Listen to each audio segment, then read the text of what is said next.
ரகு தினமும் வேலை முடிந்து மாலையில் அதே பேருந்தில் வீட்டுக்கு போவான். ஒரு நாள் மழை பெய்து கொண்டிருந்த நேரத்தில் வெள்ளை சுடிதாரில் ஒரு பெண் அவன் பக்கத்தில் வந்து அமர்ந்தாள். நான் நித்யா என்று மெதுவாக சிரித்தாள். அந்த ஒரு சிரிப்பிலேயே ரகுவுக்கு அவளை பிடித்துப் போனது. அதற்கு பிறகு தினமும் அதே பேருந்தில் இருவரும் சந்தித்து பேச ஆரம்பித்தார்கள்.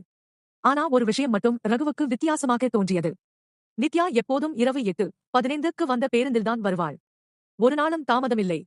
ஒரு நாளும் பகலில் அவளை பார்த்ததே இல்லை. ஒரு நாள் ரகு தைரியமாக கேட்டான். உங்க வீட்டுக்கு நான் வரலாமா? நித்யா சில நொடிகள் அமைதியாக இருந்து, நாளைக்கு வா. ஆனா நான் சொல்ற நேரத்துக்குத்தான் வா என்றாள். அடுத்த நாள் இரவு அவள் கொடுத்த முகவரிக்கு ரகு சென்றான். அது நகரத்தின் ஓரத்தில் இருந்த பழைய பூட்டப்பட்ட வீடு. வாசலில் இருந்த வயதான ஐயா ரகுவை பார்த்ததும் அதிர்ச்சியடைந்தார். யாரை தேடுறீங்க? நித்யாவே என்றான் ரகு. அந்த ஐயா நடுங்கும் குரலில் சொன்னார்.